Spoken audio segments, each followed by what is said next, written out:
So this evening I'm here with Hans Block, director from the movie The Cleaners. Hi Hans. What one of my questions I thought first when I saw the movie was, what was your first contact with this topic? Yeah, it's 6 years ago when we heard about a case when someone posted a video with an old man abusing a small child. And it was in March 2013, and we heard about that and we asked ourselves, how could something like this get on Facebook? And why don't we see such content more often? Because we thought maybe it's not just a single case, there's more and more cruel content online. And then we asked the question how they deal with that kind of stuff, how they filter the web, how they curate the platform. And first we thought maybe it's just an algorithm, machine learning process doing that kind of thing. And we got in contact with Sarah T. Roberts, it's a media scientist in the States, and she told us about content moderation and that they are humans behind those decisions, thousands of humans, and that most of the work is being outsourced to the developing world. And one of the main spots is Manila. And that was interesting for us on several levels because first we think it's very important to ask the question how they moderate and what are the rules, because it's a question of freedom of speech in our digital world. And second, we thought maybe this work is really hard to handle because they sit in front of a screen 8 to 10 hours every single day and review the worst you can imagine: necrophilia, terrorist content, child abuse videos, violence, all kinds of violence. So that was the starting point of our research, and we try to get in contact with these workers. So how long did you research then for this, and how long did it take for you to get your sources? Like, you of course needed in-depth knowledge of how these people work and like what the rules are. Like, how long did that take? Yeah, we worked more than 3 years on the film, and the first year was research, really make sure to get in contact with these workers. And that was a very long process because it's a very secretive industry in Manila. The workers are not allowed to talk about their work. They sign non-disclosure agreements. There are all kinds of reprisals protecting the workers to speak with foreigners or journalists, for examples. It was not clear what kind of outsourcing companies working for the big social media clients in Silicon Valley, so we have to figure that out. We heard, for example, often code work all the workers working for Facebook using every day, because they are not allowed to disclose that they work for Facebook, so they have to claim that they work for the Honey Badger project, for example.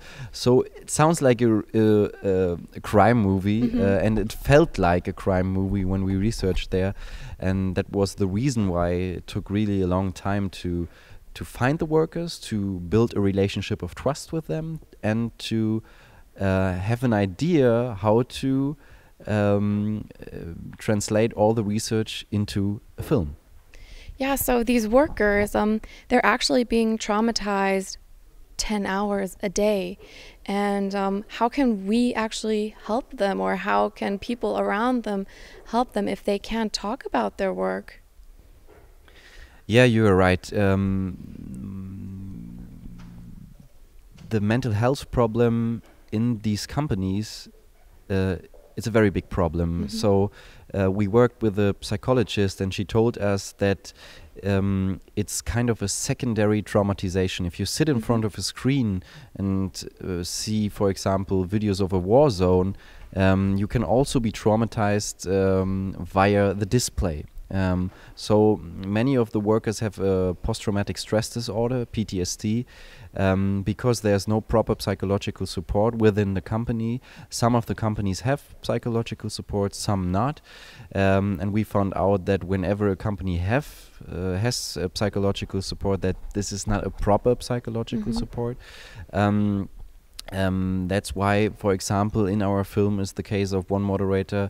He hanged himself. He committed suicide because he couldn't handle to work in a special team for suicide self-harm videos. So he was the one who took care of all the videos and photos with suicide videos, self-harm photos, and he talked to her psychologist, and he said, I can't handle it any longer. But the team manager didn't react on his claim, and he worked and worked and worked, and after a while he committed suicide. So the suicide rate in this industry is very high,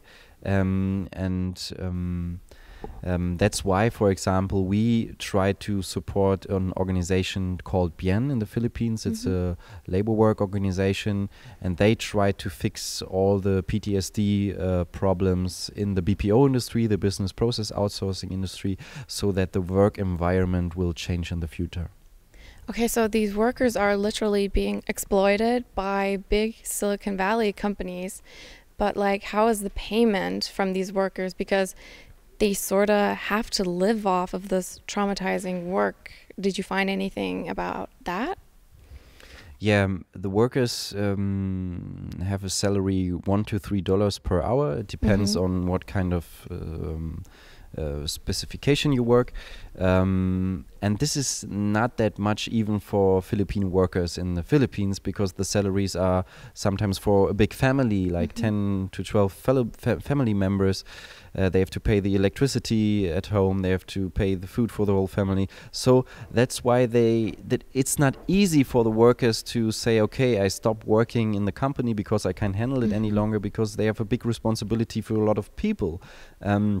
And that's why they build their own narratives, how they handle the work. And that was kind of interesting for us, because one of the narratives was, for example, the religion. Because the Filipinos are 90% Catholic, and sacrifice is a very strong term in the Philippines. And the more you sacrifice, the better. And that's why they feel in a way like Jesus hanging on the cross sacrificed themselves for the sinners of the world, that they also try to liberate the world from its sins, from the digital world, and to sacrifice themselves while clicking through an infinity ocean of disgusting and disturbing images all day long. Yeah, that just sounds actually horrible in my opinion. You also talked about the freedom of speech. Well, my question is, if we have content moderators, shouldn't like fake news decrease actually?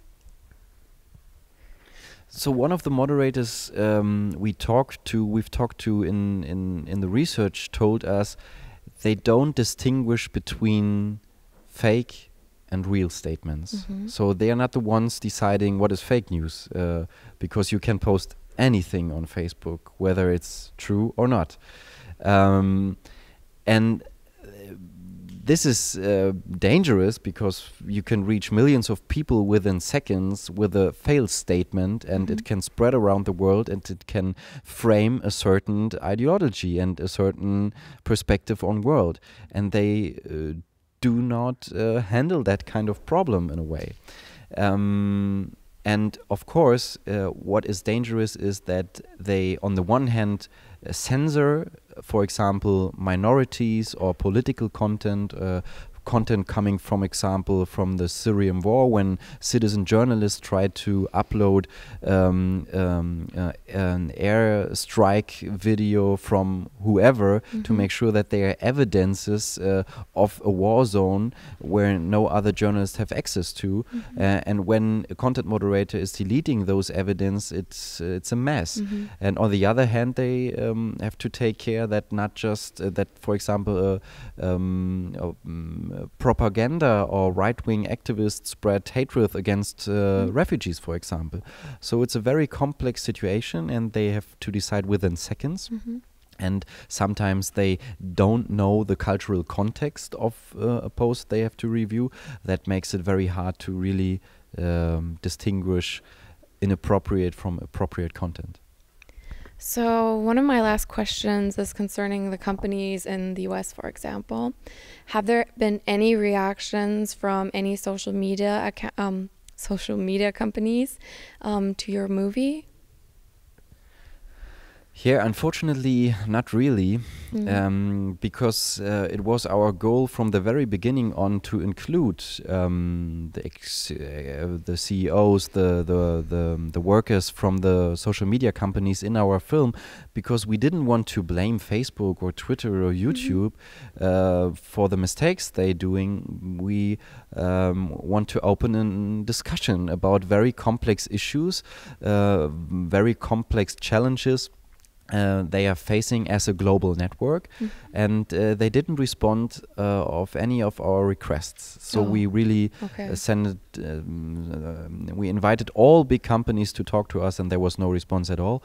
We also sent the final film to all these companies and asked them for a public statement, but there was also no response. So this is kind of the main characteristic of these platforms, that they are very intransparent, that they don't feel the need to talk about their problems, they don't feel the need to talk openly about issues within the companies. And after we published the film, there was also no real contact. The only thing we experienced that our trailer was deleted several times. Interesting. Which is kind of funny and sad at the same time, that a trailer about a film about content moderation is deleted on those platforms. So quite that ironic. was ironic. That was kind of the contact we had. Yeah. So now my last question for you is, what kind of effect did you want to create? You said you wanted to open a discussion, but more concrete, what did you want the viewers to know, or better said, what effect did you want to have on the viewers of your movie? I think first and foremost, I think more than most of the billion users of social media didn't know anything about content moderation. And first we wanted to inform that there is someone behind those platforms deciding about content, and that there's a kind of a shadow side or shadow industry behind the shiny, bright picture of Facebook, Google, Twitter, and YouTube. And that was the main focus of our film. And we wanted to give those content moderators a platform to express themselves and to talk about what they are doing every day, because I think they doing a very, very important job for all of us. And the price is very high we pay, because sometimes they are humans committing suicide. So that is a discussion we want to raise, and we try to bring a bit awareness into our digital public sphere, and we try to provoke a discussion, for example, about the question, do we have the right not to be disturbed on social media? Do we have the right not to be included in the decision-making process? And we hope that our film activates the audience to fight for more digital rights and in our future, yes. Well, thank you for that amazing information, and I wish you all the best with the movie. I hope your trailer doesn't get deleted anymore from social media, because it's a very important topic nowadays, as you just said. Our media rights nowadays. So thank you very much. Thank you so much.